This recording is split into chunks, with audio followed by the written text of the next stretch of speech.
appreciate you coming out and spending some time in our Zoom room and with our special guest who will get introduced in a second. You should have got a little notification. We are recording this session, and so we'll be sending the recording out later for those who were not able to join us. A couple things. We want to thank our business partners. There was a slideshow at the beginning that shared some of those. They really help make everything possible here at the Ohio Middle Level Association. Would encourage you to check our business partners out if you get a chance. They really want to work with our middle level educators, administrators, teachers to make things better for our kids throughout the state of Ohio. Additionally, this is the time that we are accepting award nominations, and we're getting geared up for our state conference that will be in November, and we'll be celebrating our 50th year as an organization. And we want you to join us in Columbus, Ohio at the Hyatt. So get a chance to look at our state conference, sign up. John Gordon is going to be our main keynote speaker, and we are excited to have him, and hopefully you'll be able to join us in November. So some advanced planning would be appropriate at this point. Talk to your administrator, get that PD in. We'd love to see you join us in Columbus. With that, I'm going to turn things over to Meredith, who is going to introduce our main speaker tonight. Again, thank you. Hopefully you'll be able to join us next month. Dr. Sierra Austin will be doing some diversity and equity training and really being able to talk about courageous conversations. So look for information coming out from the Ohio Middle Level Association here in the next month for our next month's speaker. But with that, I'll turn things over to Meredith, and thank you so much for being with us tonight. Thanks, Rob. Once again, I'm Meredith Stanton. I'm from the Northeast region, and I'm so excited to be able to introduce our speaker tonight.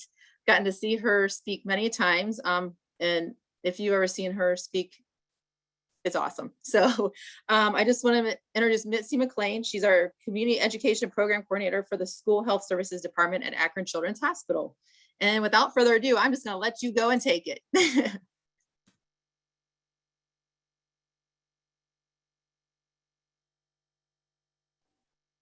I think you're muted, Missy. I am. You'd think it was my first Zoom, right? 2 years in and I'm still starting muted. All right. Everyone can see a picture of my family right now. All right. Oh, I'm so glad to be here. Thank you, Meredith, for introducing me. I'm so happy to see faces, both familiar and new. Some of us I've seen before. So I'm here to talk to you guys, really to talk about the managing of trauma in schools, looking at strategies, looking at behavior, looking at the ways that we can incorporate this into already established PBIS programs. So I want to first give my contact information for those of you who have not seen me speak before or don't have access to this.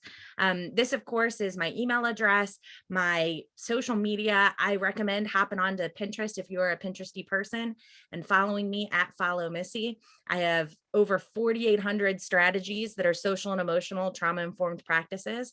So strategies really are a dime a dozen. There are so many strategies out there. It's getting to the strategies that's the hard part. I also have this live binder link here. I will never change this access key. I will never change the link itself. It will always be available for you, and everything on that link is free for you to use. Every PowerPoint slide you're going to see today is on there. You can take that PowerPoint slide, edit it, use it in whatever way that you want to. I want you to have this information. Your job is already hard enough. I don't want you to feel like you have to reinvent the wheel here. This, of course, is my family, my husband, Scott, my daughter, Bree, and my son, Cameron. So as I said, we're talking about the managing of strategies in this hour together. And I'm hoping that some of us were able to see me speak and do just my basic introduction into trauma and what trauma is and how it can impact students individually. And I did want to just briefly summarize that session that I did at the conference in October. Was it October, maybe? I'm not sure. But when we're looking at trauma, remembering that there are a couple of components involved, right? So trauma is first this experience of either in a single event or events happening over time. I can be exposed directly. It's happening to me. My house caught on fire. I'm the one who's getting hurt at home. A witnessed event, like I'm witnessing violence in my home or in my community, or even learning of trauma happening to a loved one. Someone in my family, someone I care about has had something very scary happen. That's going to impact the way that I feel and behave. So it's this exposure to the event coupled with my activation of my stress response system. So how active is my stress response system, and how able is my brain to actually push into that green zone, right? When I get stuck in that red zone, that's a spot where it starts to make a really big impact overall neurologically. So if I'm able to kind of take that nice big deep breath and get on with my day, or am I kind of stuck in this stress cycle over and over and over again, over many days, over many weeks, and sometimes over a year's time, I'm stuck in that red zone. This is also then impacted by the amount of adult buffering that I as a child have, whether that's a lack of trusted adults in my life or just a lack of someone that I can talk to, right? I might be able to say, well, that person's a trusted adult for me, but they don't know that this is happening to me. So I'm not getting that buffering. The buffering is a really key piece. And then individual personal perception is a huge piece to this. What do I personally feel about this? What is my perception? And this can be impacted by a bunch of things. It can be impacted by, now I'm stuck in forward motion. It can be impacted by my age. It can be impacted by my developmental ability. It can be impacted just merely on my visual, what I got to see, right? If I was in a really serious car accident, my perception is going to be different if I'm in the front seat versus in the back seat, right? So what my actual sensory intake is going to impact that as well. And so when we're looking at kids who've experienced trauma, right, it's this thing that happened that impacted their neurological growth and structure and function that is heavily weighted by the lack of adults in their lives. The one thing I always say is that it's not about hurting, right? A lot of kids hurt. Trauma is not about hurting. Trauma is about hurting alone, right? That I'm alone in that hurt, that loss of adult buffering, and then my own personal perception. That personal perception piece is, I think, an easy way for us to better wrap our heads around kids who have experienced similar situations, but have different reactions to them.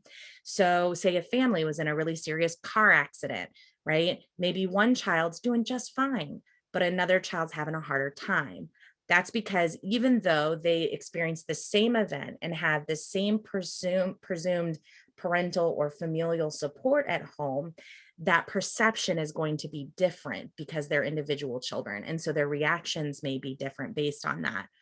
Okay, so we also talked about in my first session, just as a quick review, that when you're looking at trauma, it is something that impacts us across the board, right? It is not something that I can leave at home, right? It is something that is with me always, right? It impacts me neurologically, and you can see that right in that center spot.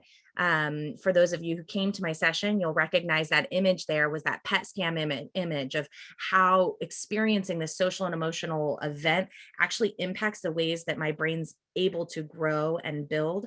It's really interesting if you start looking at some of the research. I've pinned a whole bunch of it onto my live binder if you're interested, but how the actual time of exposure can impact the different time of neurological effect. So if I was impacted in those really key 0 to 3 years old, you're going to see some really heavy neurological differences, basic things like not being able to regulate my own body temperature kind of stuff, right? Because that's what's developing during that 0 to 3 age range, right?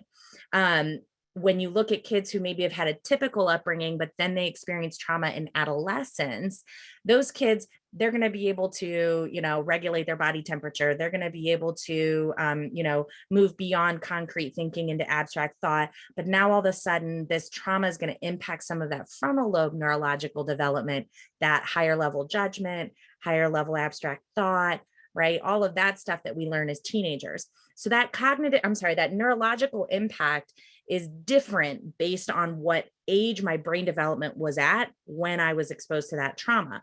So when I look at all these other indicators that fly off of that, right, that can vary quite differently, right? Where if I was exposed at 7 months old, I'm going to have a very different cognitive, emotional, physical, and social experience than a child who was exposed at 14 years old, right? So looking at this though, that exposure, like I said, is across the board: physical, consistent belly aches, don't feel good, fatigue, irritability, emotional difficulties with regulation, with articulation, social differences, struggling to have authentic relationships with others. We also have coping affected, right? That many kids who experience trauma begin to seek out negative coping. All right, so the last thing I wanted to talk about was that, sorry, I just saw the question about the live binder. I'll show all that information again. Don't worry about that. It'll be my last slide. Plus, I imagine Rob might send it out to everyone too. That'd be great. All right. So the research around trauma is focused on this adverse childhood experiences study. And this was the original study where it was kind of quantifying the trauma we experience, right? That if I experienced this thing, I get a point before the age of 18. And if I don't experience it, I don't get a point. So I can score anywhere from 0 to 10, and that becomes my adverse childhood experiences score, right? My trauma score. And this research really helped us better understand, and continues to help us better understand, how this impacts us as human beings. And what the research found is pretty staggering, that the higher a person's score, right? So if I am scoring a 3 versus a 4, well, as a 4, that is hitting a pretty important threshold. And all of a sudden at 4, I'm two times more likely than someone who identifies as a 3 to smoke cigarettes as an adult. If I am a 4, I am 6 times more likely to struggle with alcohol than a person who identifies as a 3. As a 4, I am 46 times more likely to try intravenous drug use than the 3. And a 4 is 1,200% more likely to attempt suicide in their life than someone who identifies as a 3. Once we reach the score of a 6, our lives actually can be diminished by 20 years. This is really serious stuff that impacts us for the rest of our lives. And this was the last thing that came out of the study, and where I like to kind of start this message of how we work with this in classrooms, because I already just talked about all of this, right? Starting with the third rung up, that we experience these really scary things that can lead to differences in physical, emotional, and cognitive experience, which can lead to, negative coping mechanisms and social situations, and, relationships, which can lead to disease and disability, and that can lead to early death. And those things are, kind of laid down heavier with other types of microaggressions and a whole bunch of other stuff. But what I didn't talk about yet were those community-based things, as well as the historical traumas that we've experienced. And so that research, I'm not going to get into, but I have a whole bunch of it on the live binder. But that historical intergenerational transmission of trauma, foundational research is from folks who survived the Holocaust and went on to have children and grandchildren and great-grandchildren. And what we find is that trauma doesn't just follow us in our lives, it follows us into our lineage as well. And so those kids of survivors of the Holocaust had higher levels of cortisol. They were more likely to be stuck in that red zone over and over again. This has been actually replicated for other types of traumas, including folks who have slavery in their ancestry, folks who have famine in their ancestry. There is research on the folks who survived the 9/11 tower attacks. They were in the buildings and now have had children and grandchildren. And that's something there. And then as you move up the next spot, the social determinants of health, this is just the sheer luck of being born during a pandemic, right? The luck of being born into a country where there's systemic oppression, right? These are the community experiences that then lend to a higher risk of my personal experience of adverse events. So as I say, talking about classrooms, this is crazy. This is so much information, and this is so hard to think about all the different ways it impacts kids. And I think so often we forget all of this because we're in a classroom or we're working with teachers who are in classrooms, and we've got this kid and we're like, okay, but just like, how do I get him to stop running out of this classroom? Right? Like, I understand all of that, but like, how do I get him to stop running out of my classroom? What's the strategy?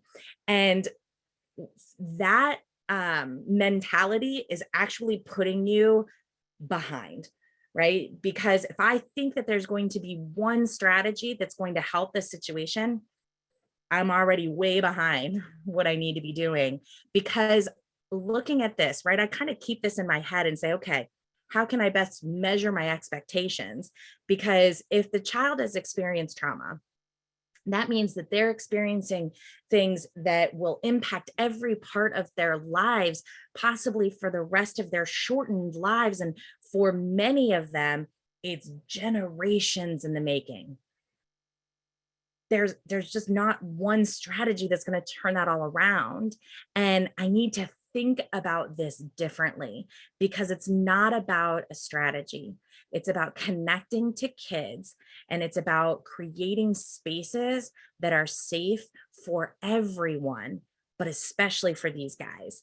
And so, I think about this a lot with my own personal experience. So I experienced trauma as a child. I have a score of an 8. Right. So yeah, I had these things stacked up against me as a child, but I can look back and I can see all of the adults in my life stacking those protective factors right next to it, like a little army ready to protect me. Right. And I had a teacher once ask, well, what did they do to make you okay now? And I was like, whoa, I am not okay now. Right. Well, what they do to make you like a normal functioning person, like we see in front of you today. Whoa, I'm not always this normal functioning person you see before you. Right. We need to stop thinking about how we can fix trauma, because there's no fixing it. I can't fix what a child has experienced, but what I can do, and what those teachers did for me, was they helped me learn how to thrive with trauma. How can I thrive with trauma? It's something I'm going to carry with me every day. It's not something that anyone can change or take away from me. But I learned the skills that helped me thrive. And that was something that took years. It wasn't one strategy over one day with one person. It was many connections over many years with many adults, primarily in school buildings for me particularly. So how do we start thinking about this differently? Well, we have to think about behavior differently, right? And this is especially true as we get into the older grade levels, because I think that as we get into older grade levels, we have this elevated expectation of what children are going to be capable of doing, both socially, emotionally, and behaviorally. And when we really dig down into the functions of behavior, right? I know we've got our FBAs and all of our big fancy functions of behavior. I go straight to the core of casual functions of behavior. And I say there are 2 things that we do when we use behavior. First thing we do is we're trying to communicate something. We're trying to tell someone something, right? And the second reason we use behaviors is to cope. So how many of you guys have used a behavior to try and communicate something to someone? I'm the only one. I don't see any. One of my favorites to think about is, there was a time when I was really overwhelmed with work. And so also then overwhelmed with all of the work at home. And I started to notice that I was the only one emptying the dishwasher.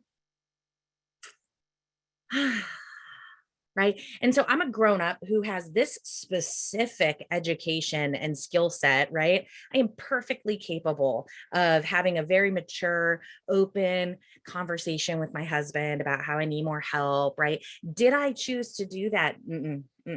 No. I decided what I was going to do was I was just going to stop emptying the dishwasher. And I thought that that behavior just in itself was going to communicate something very clear to my partner at home. Right. Well, a couple of days goes by. My husband says, hey, what's going on with the dishwasher? And I'm like, I don't know. What is going on with the dishwasher? Right. And so now we've got this big argument about where coffee mugs go and who gets home from work first. And it ends in this crazy point where I say, it's not even really about the dishwasher. And my husband's like, then what is it about? Right. And in that situation, I used a behavior to try and communicate something. And not only was I ineffective in that communication, but actually caused a lot of problems for myself that I didn't need. And I am an adult who has this specific education to help me do this. And I still leaned on behavior to communicate something. We do this all the time, and so do kids. And sometimes kids, they come to us and they speak languages that we know, right? They come out with it. My mom and dad got in a fight last night. My dad's going to jail, right? Or they show us in their creative writing, or they show us in their art, right? Those are languages that we speak. And so we understand that. And when a child reveals to us that they are experiencing something difficult at home, our hearts, they open up and we envelope that child in empathy. And I've even heard teachers say over and over again, if I had only known that this child was experiencing this, then my actions would be different. But the problem is sometimes kids, they don't speak the languages we know. Sometimes they don't know those languages. And so all they do, they come into class and they just,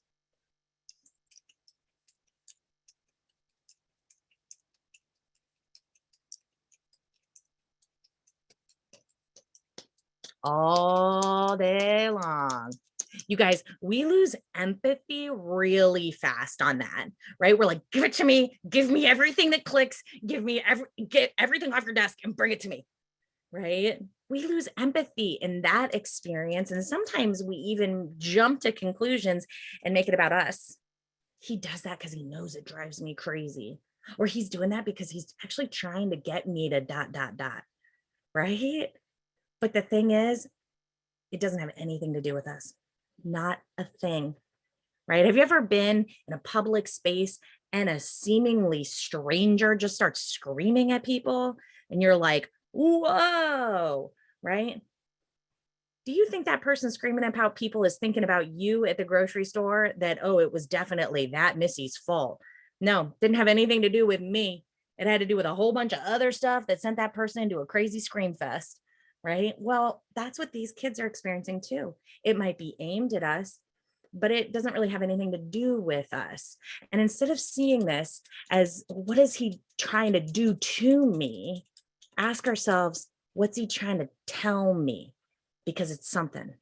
He's trying to tell me something. I'm scared. I'm hungry. I don't know where I'm going to sleep tonight. I'm not really sure what's going to happen. Trying to tell me something. So not only do we use these behaviors to try and tell people things or trying to communicate about things, but we use behaviors to cope. And boy, do we have crazy behaviors that help us feel better, right? How many of you guys have a behavior that you go to that you use that helps you feel better? Anybody? Again, only me. Okay. I have a lot. I bite my fingernails. I eat lots of Wendy's Frosties and ice cream, right? You had a stress day. You've had a hard day. You do things. Well, when we start to think about behavior as coping, it starts to call to question the ways we try to interfere, right? Or interrupt that cycle. And it's kind of crazy because coping is a weird thing that we do as humans. So here's what I want you to do. I want you to think of that coping mechanism that you do that maybe you wish you didn't do so much. I won't make you share. There's no shame here. Right? So I'm going to think of Frosties in my head. What are you thinking? That thing that you do when you're really stressed out, maybe you wish you didn't do it so much, right? All right. Now you got it in your head. Let's try and have a miracle. All right. Take a nice big deep breath in. All right. Now that you're thinking of that coping mechanism, I want you to stop it. Did it work? Were you able to quit? No, that's not how coping mechanisms work. Coping mechanisms are much different than that, right? Okay, let's try this. Put it back in your head. Ooh, all right. Okay. All right. Next time I see you do this, I'm actually going to point it out to all of your friends and I'm going to send you out of the room. Did it work? Were you able to quit? No, that's not how coping mechanisms work. All right. You guys, last chance. Last chance. All right. Put it in your head. Next time I see you do this, I'm going to send you home for 3 days. When you come back, I want it gone. Did it work? That's not how coping works. When we start to think about behavior as coping, it starts to call to question the ways we intervene. So, man, what is he trying to tell me? And boy, that must make him feel better, like a Frosty makes me feel better. And oh, it's going to be a lot harder to quit than just saying stop it or send you out of the room or suspend you. It's going to take something more than that. And what I talked about in the last session, especially when it came to coping skills, is that many children do not have the choices that we make the assumptions they have, right? That, there's two different types of coping. There's maladaptive coping and bon adaptive coping, right? And so if you know 8th grade French, you know that maladaptive means bad adaptive, right? These are things like smoking and using drugs and, biting your nails, right? And then there's bon adaptive. These are things like taking deep breaths and meditating and setting and asserting boundaries, right? Sometimes when we think of it in this binary way, we make the assumption that children have choices that they don't have. So I'll give you an example. Me as a kid, I was experiencing this trauma. I was feeling overwhelmed by it. And, I didn't know anybody who was like setting and asserting boundaries or like purposefully deep breathing. I don't think I'd ever heard of mindfulness, right? But I knew a ton of people who were using drugs, alcohol, and tobacco to get through and to survive. And I needed to survive. I needed to cope to be able to wake up in the morning and go to school. I needed to do that to show up to cheer practice. I had to survive. And so I used those things, those coping mechanisms as a way of survival, not because I was choosing to have a fun time, but because I was choosing life over death. And that was the way I could choose it. And so sometimes we think when kids are experiencing or showing these maladaptive coping mechanisms that, well, you just need to make a better choice, but sometimes there are no choices. And so how do we every day practice those coping mechanisms so as to build that choice up that we already think exists? And I don't care if you're 5 or you're 12, 17 or 45, we are always learning new coping mechanisms that can work for us. And so if I look at behavior and I say, this is a way of communicating something and it's a way of coping, then it starts to really wrap my head around what I need to do in a classroom. And a lot of times, I'm sorry to say, it's a real punch in the gut. It really can be a punch in the gut because it takes some really important self-assessment, right? And self-criticism. It's looking at this from our PBIS framework, right? And looking at what I am doing every day at a universal level to better support the kids who are in here, not just the kids who struggle, but the kids who are coming here every day doing just fine, everybody. Right. And sometimes I think we think that that PBIS and trauma-informed schools are two completely different things. But when you look at this, it really is the same. That when we are working in fidelity with our PBIS systems, we are creating trauma-informed environments. This isn't something I have to do in addition to the work I'm already doing. It's looking at what I'm already doing and then adding a couple of little thoughts to it. It's looking at this as positive routine. It's providing safe environments, right? It's really looking at this from that soil-based point of view. So I use the quote, "When a flower won't bloom in my garden, I enrich the soil, not change the flower. When a flower won't bloom in my garden, I enrich the soil, not change the flower." That soil part's on me. And like I said, it is a punch in the gut sometimes, right? Because if you ask me, well, what do I need to do to get him to stop running out of my classroom? My first thought question is going to be, what do we need to do to make a classroom that he doesn't want to run from? That's it's a real punch in the gut, I know, but that's what we're looking at here. 80 to 95% of the work is looking at the universal supports I'm putting in place, whether it's environmental, whether it's routine-based expectations, whether it's a classroom-based coping or SEL work, right? It's all 80 to 95% of the work. And when you're looking at this from a trauma-informed perspective, really, this can include a bazillion things, right? So I made this slide from like the things I could think of when I was making the PowerPoint slide. So this list is not even close to exhaustive, right? But it's beginning to wrap my head around what this can look like, right? That when I am working with trauma-informed practices within my multi-tiered systems of support, I'm looking at ways to help build relationships, regulation, and resilience among my staff, among my students, and among families. And this is done on a continuous basis, and we're always looking to improve. This is like getting healthy, right? I can't ever say, oh, I'm healthy now, so now I can eat all the ho-hos I want.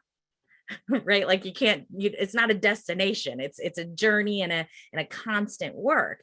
And so, yeah, some of these things are really great. Things like, looking at SEL programs and curriculum, right? And I have a lot of people who ask me, well, Missy, what's your favorite SEL curriculum? And for me, I mean, there's a ton of evidence-based SEL curriculum out there. I have lists upon lists on my live binder, but I think if we think about this as something that is going to be a lesson plan that we are going to, do for the week, and then we'll put it on the shelf and we won't talk about it again, it's not going to work. It has to be a regular process. I once had a teacher say, "We're so glad you're here. It's our feelings week." And I was like, that's weird. I have feelings every day. This is stuff we carry with us all the time, right? And so how we can incorporate this stuff into our everyday work, no matter if I'm teaching language arts or, history or math, how can we incorporate social and emotional strategies here? And there's lots of opportunity to do that. Other types of things we can do every day at this universal level, the daily coping, deep breathing. How am I building strong relationships with kids, even those kids kind of in the middle? I always say our best relationships tend to be at the top and bottom of the spectrum. It's the kids in the middle who are coming in, doing their work every day, doing just fine, and they walk out and no one really talks to them. Right? How are we reaching out to those kids and building stronger relationships? How are our staff feeling supported and encouraged, and how respected, right, do they feel? All of these things are incorporated in this universal tier, 80 to 95%. And then I think we tend to get a little bit better in schools. We've done a lot of work at that tier 2 and tier 3 level, right? How we can look at our at-risk kids as well as our targeted at-risk kids, as well as our individual students as well. And so I want us to just kind of go through a couple of my favorites here, just to give you some examples of what this could look like. Now, like I said, 4,800 strategies on my Pinterest, right? This is so small, such a tiny, tiny tip of the iceberg here in regard to what we can actually put together for our group or for our kids and for our staff. So like I said, things I like to initially begin with, though, are basic environmental concerns. There's a really wonderful tool that you can use, your tiered fidelity inventory through PBIS. I have attached it on my live binder that can help you start to think about what type of environmental considerations you can make. For me, I like to think about safety, right? Who feels comfortable here? Not just about physical safety, but psychological safety as well. Flexible seating is one of the strategies that can really help students become more trauma informed, or help classrooms become trauma informed. Because there's this weird thing about where we like to sit and where we feel comfortable sitting that impacts the way I'm able to learn in any given moment. For example, kids who experience, particularly kids who experience physical violence, they tend to be triggered by things happening behind them that they cannot see. And so sometimes just by the nature of the alphabet or because I want to keep my eye on them, I put them in the front of the room and then they're distracted the entire time and they're triggered the entire time. Right. And all day long, I think of my stress like as on a 1 through 10. Right. And I think about it like on a stove gauge. And so if I come into class, I'm at an 8 on that gauge, it's going to take very little to put me up to a 10. And maybe every day I get put there because of the stuff that's going on behind me. That doesn't mean that I get to be in the back of the room. Maybe I still am in the front of the room, but my seat can be a little bit closer to a wall, right? Maybe I've been given a choice of where I sit as to where that can be most comfortable. How supportive are we in the ways that kids are able to answer and work collaboratively together, right? All of those things play a role. I also like to think about my environment whenever I get a tier 3 accommodation or recommendation, right? So most of our tier 3 stuff comes from interventionists or counselors, and so I need to make sure if I have this intervention, the student's coming in with this intervention and this accommodation, I need to pull that flower's roots down through my soil to see if my soil supports that intervention, right? So for example, very common behavior is hypervigilance for kids who've experienced trauma. And that's that kind of, well, how much longer do we have to do this? When's the bell going to ring? Are we almost done? Right? That's hypervigilance. And so a lot of times they're kind of a tier 3 intervention with that is my own individual visual schedule. And so I have my agenda that has, here's what I'm doing Monday during 3rd period. Here's what I'm doing Tuesday during 3rd period, right? And many of you and many teachers have something listed that's identical on their whiteboard, right? As you see in this picture. So if I have a student who has this individual visual schedule as a part of their plan, I need to make sure that my individual schedule matches theirs, right? That my classroom schedule rather matches their individual one, right? Because if I have 3 different things written, that's going to pull me up to that 10, right? Or if I'm the kind of person that's like, okay, so we got through these 2, but we'll just do this one tomorrow. Don't worry, we'll move this one over. I have to know that that's going to now push my child up into that tier 2. They're going to go up a little bit, right? Now, of course, things happen. I can't always stick to the plan, right? Assemblies, fire drills, things happen. So how do I then either help that child prepare for that change in the plan, or how do I kind of come on the back end and say, hey, I know this is hard, so here's what we can do, right? Making sure that my environment matches what that system needs, or I'm sorry, what that intervention needs. Other things like if a child in my classroom has hypervigilance, is my clock on time? Because if my clock's not on time, that's going to pull that gauge up high, right? Little things like that. How do I make my classroom a safer place that he doesn't want to run from? Now, is having things like a visual schedule or my clock being on time, is that something that is bad for the other 90% of my kids who are coming in the room? Not at all. It's actually good for everyone to have an on-time clock and have a schedule of what we're going to get done, right? But it's going to be especially good for this kiddo. Another PBIS thing I want to briefly talk about, not deeply, is how we're setting up our matrix and the things that we can add to help us build this SEL piece into it, right? So many of you are familiar with this matrix, right?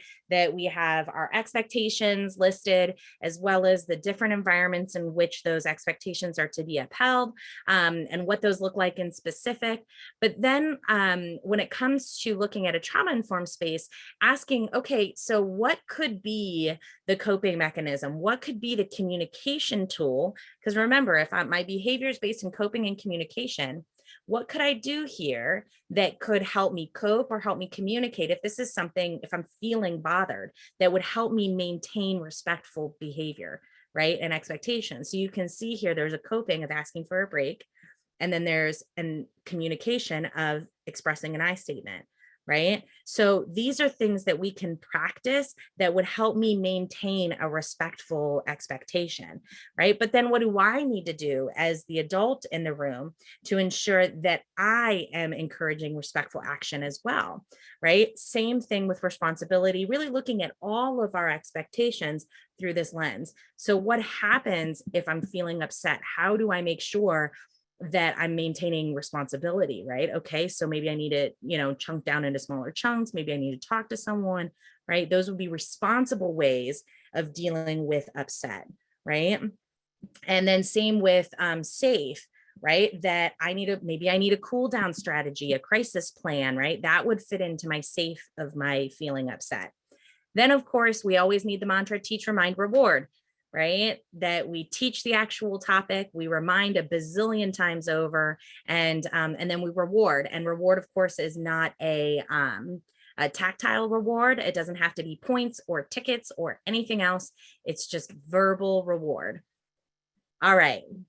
So as we move into continuing more tier one, looking at, remember I said, environment is going to include our expectations, our PBIS stuff, but then we're looking at strengthening that communication and coping. So communications number one, how do we regularly incorporate emotional language in our everyday activity?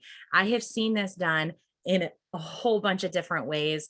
I had a middle school teacher. I loved this. I don't know what she's doing now post-COVID, but she took advantage of, y'all know, the kids that are like, it's always like I have to like jump up to touch the inside of the archway or whatever, right? You know, they're jumping in the doorway and touching everything, see how high they can touch. Well, this teacher, she took advantage of that, and she actually put emojis all on the inside of her doorway, so that every class period, kids would come in and they'd have to slap the ones that they were feeling, right? It was just a way of beginning to express and make it, you know, kind of remove the stigma from talking about how we're feeling. I had a high school teacher, this was a high school math teacher, actually had as a part of his expectations that kids would first say how they were feeling before they said a comment or asked a question, right? And that was just built into the expectations. I got to hear lots of funny examples. One of my favorites, though, it was just so typical teenager, was the kid raised his hand and he said, "I'm feeling tired. Do we have to do all of these?" And I just thought that was funny, right? But making it the expectation, right? These posters are great, but we don't want to fall into the land of implementation by lamination, right? Posters are great, but how are we going to be interacting with that every single day? And we can do this in so many different ways. You know, when we're looking at social studies or history, you know, how did this make them feel? How would you feel if you were in this situation? Thinking of language arts, incorporating it into the characters of the books, or incorporating it into requirements of writing. Math, there is a whole sheet on my Pinterest of math equations, or that I said math equations, emotional equations, which are super cool. There's a lot that I don't understand because I'm not very good at math. But the one that I think a lot of us felt this school year coming in was disappointment equals expectations minus reality, right? I think we had high expectations as we were coming in this school year, right? And then we were faced with reality, and that brought us disappointment. So how do we incorporate emotions using emotional equations? This is crazy. We literally can talk about it in a million different ways, and giving kids the permission and the space to talk about it is how we improve that. I don't know how to talk about this, right? We're improving that communication piece. And then we also need to think about ways that we can improve coping. Now, coping, I mean, it is like its own whole world, right? There are thousands of ways that we cope with the situations that happen to us. And we are learning new coping skills every day, even as adults. You know, particularly when we come across novel situations, like, well, that was the first time I was in a car accident, right? We learn new coping skills our entire lives, and there are a bazillion out there, right? So how do we give kids practice, right? Because we're trying to build up that tool belt so that that choice we thought was there actually is there, right? And so we can do this in a whole bunch of different ways. I've seen the best impact from schools that are doing regular deep breathing. So if I were to pick the first thing you would do when you would go back, I would say incorporate regular deep breathing. So kids who participate in deep breathing all day, every day, right? That means I get off the bus, get to homeroom, take deep breaths, right? We go to first period, taking a deep breath, second period, deep breath. We're going to, third period, block A, we're doing deep breaths all day, every day. Those kids actually score 11 to 17% higher than their peers on standardized testing. Deep breathing, that's the only difference, right? This is crazy, right? How do we incorporate this? Morning announcements, we're going to deep breathe. Every class period's deep breathing. And guess what else can help? If the adults in the room deep breathe too, right? This isn't just something that, oh, well, the kids will do that while I finish this. No, let's us deep breathe all day, every day too. It helps me. Other ways that we can incorporate daily coping is just fun ways to introduce a whole variety. Maybe we're going to do mindfulness Mondays and talk it out Tuesdays and, write it out Wednesdays or whatever it is that you want to do. Or maybe just the language arts teachers are going to do this, or maybe just the, history teachers are going to do this, right? Or maybe it's just going to be our 9th grade orientation class, right? You got to start where you are. I mean, you're not 9th grade, sorry. But maybe it's just a small segment, a small group of kids that you start with. That's okay. You don't have to be all or nothing, right? You have to start where you are, and finding new ways to help kids learn as many possible coping mechanisms so that when I'm faced with that situation where I need to cope with something, yeah, sure, I see a lot of kids doing, alcohol, drugs, or et cetera, whatever. But I've also been practicing this mindfulness thing and doing this deep breath thing. Maybe that would work, right? Where I've got practice, or maybe I have this journal that I can write in, right? I've got practice doing other things.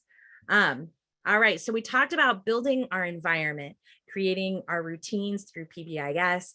We talked about increasing skill sets in both communication and coping. And when you're looking at this from a tier 1 level, it is what we can do for everyone.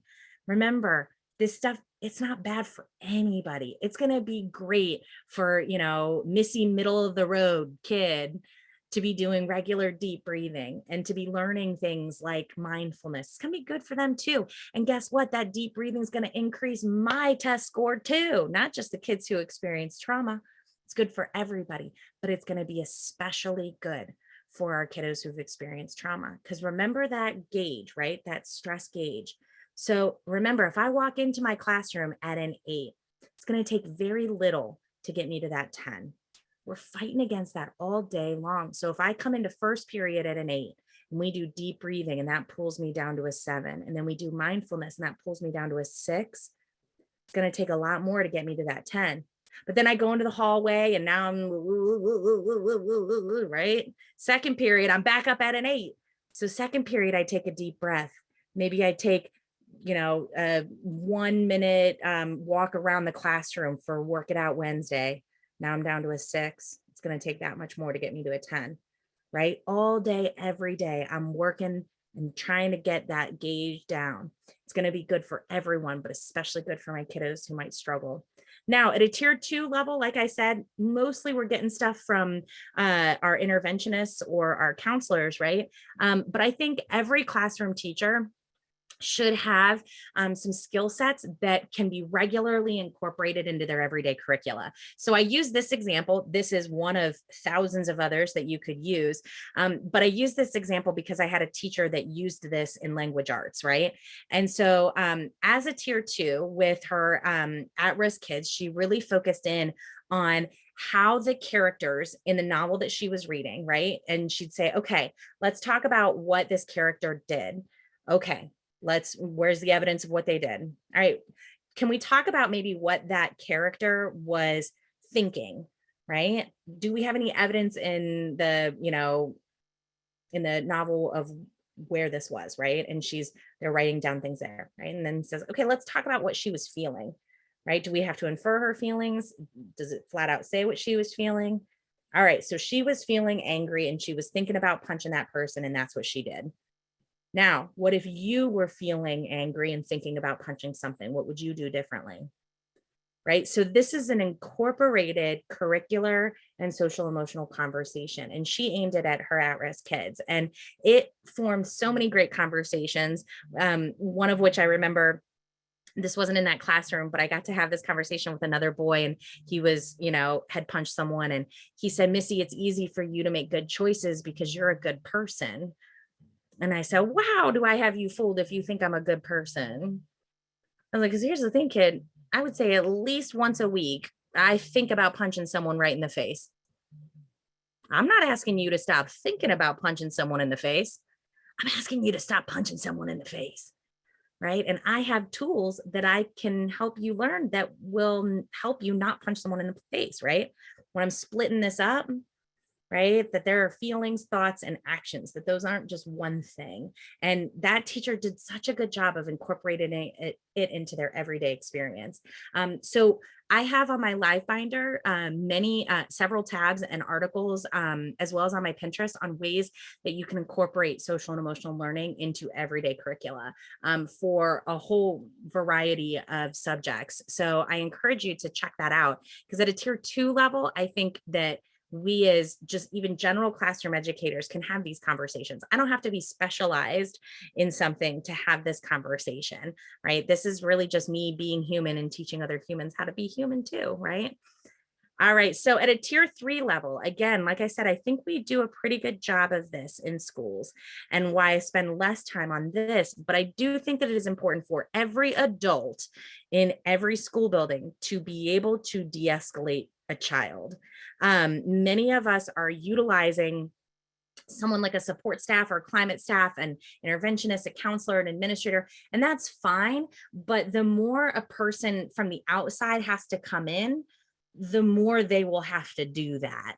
Right. And what we actually need to do is reframe the way we think about this, right? That if I have a staff member who doesn't yet know how to de-escalate, right? That is actually a support system that I can put in place for that staff member. How can I help? How can I, team that teacher up with this interventionist so that they can do some I do, we do, you do stuff, right? So that teacher can build that capacity to de-escalate, because too often we're just putting that all on the kid, and the kid's just getting shut out.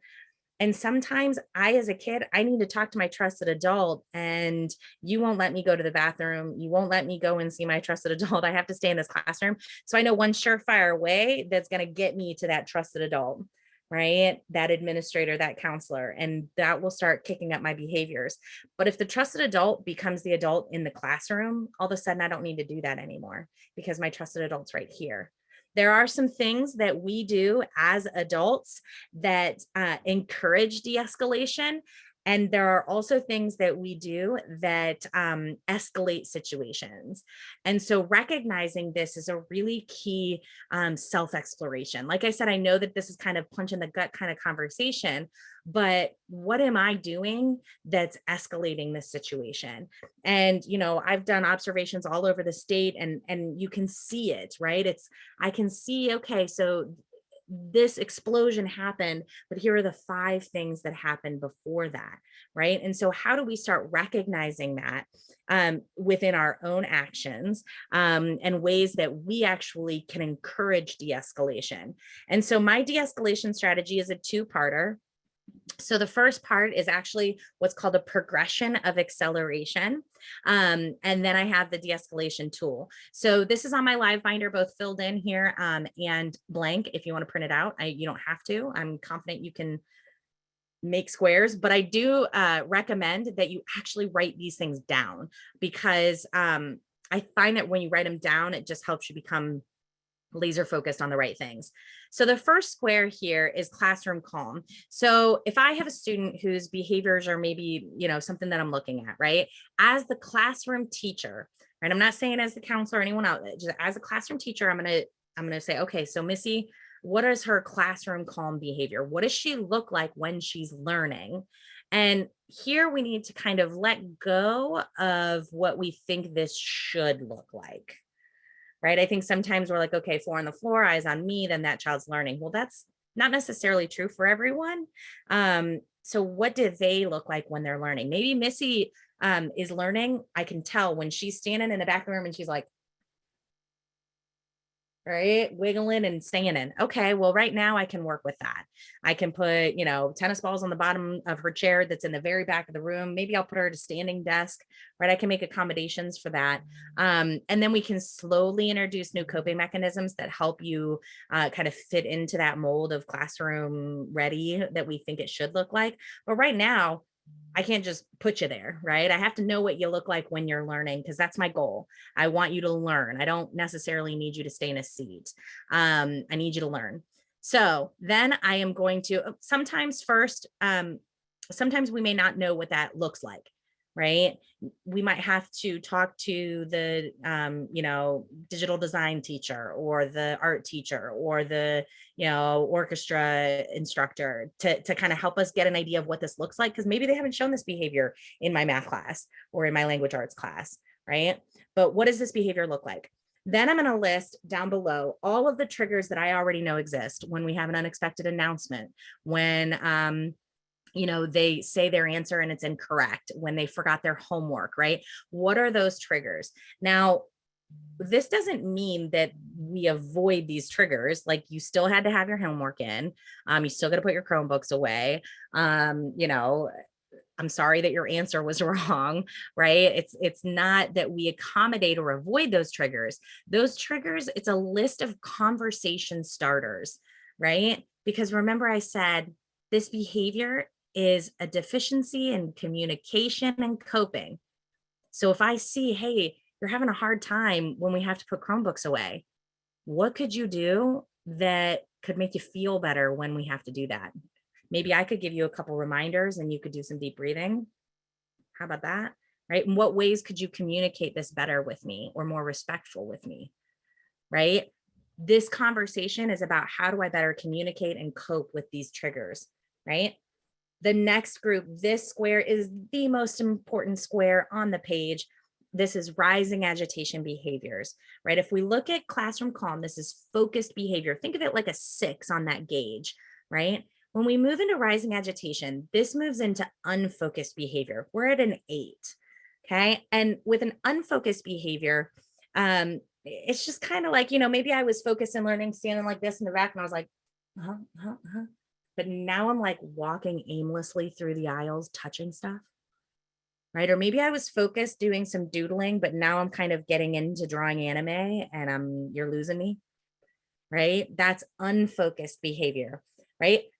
This is the most important squirrely little behavior to keep an eye on, because this is the only time all of those redirection skills that you've learned will work, right? So up top, I'm going to write all of the redirections that will sometimes work for Missy, right? So sometimes if I say her name out loud, she'll come back to learning. Sometimes if I give her physical space proximity, she'll come back to learning. Sometimes if I engage her something at the whiteboard with me, she'll come back to learning. Sometimes if I engage her with a partner, she'll come back to learning, right? Those redirection things that we've learned before, they will only work during squirrely rising agitation behavior. So I got to get real laser focused on what this looks like for Missy. Sometimes though, we wait too late. We wait because we've become so focused on acceleration behaviors that we wait. And when we see the acceleration behaviors, we try to implement the redirection skills and they don't work. And that's super frustrating, right? But they won't work here. We've got to get our focus on the right thing, that rising agitation, because once a child's moved into an acceleration space, they need de-escalated. So an acceleration is a focused behavior. I know it's weird to say it's focused, but it is, right? I went from aimlessly touching things to now I'm looking at you and I don't care what's going on out here because I'm right here, right? Or I'm dumping this chair. Now I'm throwing this chair. Now I'm throwing this thing, right? Or even like a focused withdrawal. No, I don't want that. No, I don't want to do that. No, I don't want ice cream, right? That is a focused acceleration. That's a 10. So once that child has sat into that 10 spot, I need to de-escalate. My goal as a classroom teacher, my only goal is to de-escalate a 10 to an 8 so that I can redirect it back to a 6 and get back to work. I'm not going to spend any time talking about problem solving and what choices I could have made better and what are you feeling about. No, that's a conversation for another time.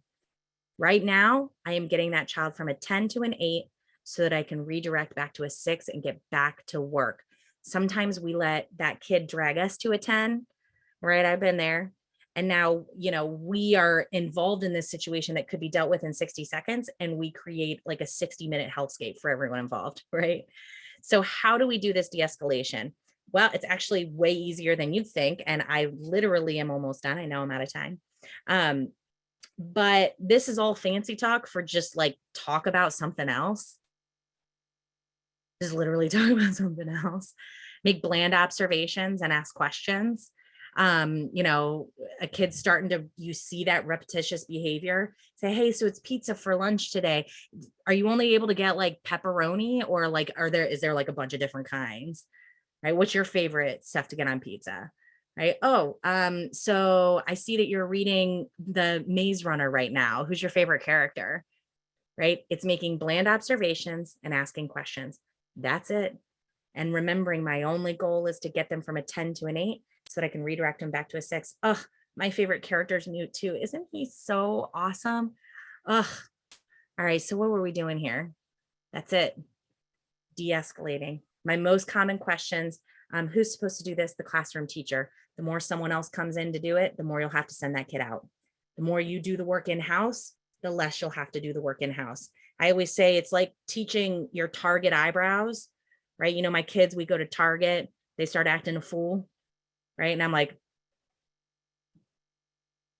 they know what that means, right? Doing this work, you're getting those kids used to your Target eyebrows. So when they start showing those rising agitation behaviors, you're like, and they see it and they respect it and they know it, right? The more you do this work, the less you have to. What am I supposed to do with the other kids while I'm doing this work? What are you going to do? Have a plan B, plan C, plan D, right? Usually though, if you're doing it right, it doesn't take very long. I've taken kids of all ages, couple minutes tops, right? We're not talking 60, 70 minutes, right? Because all we're doing is de-escalating them, distracting them down and getting them back to work. That's it. Right. Doesn't matter how old they are. I've done this down to 18 months. I do this regularly with my husband. I did it once with my 91-year-old grandma. Doesn't matter if they know you. I do this with strangers all the time. I do it with my own children all the time. It doesn't need to be a secret, right? I have had kids ask me to ask them the questions, right? They can be in on it, right? It doesn't have to be a secret. It works. Give it a try. Ask questions, make bland observations, and try not to escalate it further. Now, does that mean I can never ask for reinforcements? I can never ask anyone to come and help? Absolutely. You should absolutely call for help if you need it, right? If an administrator needs to come in, right? If you as the administrator need to go in, that's fine. But my challenge to schools is to see if that administrator or that counselor, that interventionist, they'll take over your general class while you do this work with the individual child. It will pay out tenfold on the back end if you do this work yourself. Have that reinforcement come take the general class while you guys go outside, right? That's going to be the help. All right. I just gave you guys so much information in so little time, 4,800 more strategies, thinking about it like behavior is coping and communication, remembering that this is a lifetime of helping children learn how to thrive with trauma, not fix trauma. That it is so much about me checking in and giving myself that punch in the gut sometimes and helping kids thrive, not just the ones who are having the hardest time, but everyone. All right, here's my contact information. I have so much more information for you. If you want to check out that live binder, I'm not keeping a secret. All of my other PowerPoints are on there. There's so much more. Please email me if you have any questions, and I'd be happy to help anyone who needs it. So thank you so much. I'm so sorry I went 4 minutes over. No, Missy, thank you so much. These are trying times, and I love your practical advice and all the resources. And, I would encourage you, I've heard Missy present several times. If you are new to her work, I would encourage you to check out the live binder using those resources. And just know that we as an organization recognize that these are trying times, and we want to provide you resources and things to help along the way. Next month, we're going to have Dr. Sierra Austin talk about diversity, equity work that she's doing, but having courageous conversations with students in adults, which is a trauma in itself. And I think she's going to try to give you more practical information next month. So hopefully you'll be able to join us in February. Thank you to the OMLA board for all your support, Meredith for setting this up, and Missy, hopefully you'll be able to join us in the future for more presentations to help our members. So with that, enjoy your evening. Thank you so much for attending.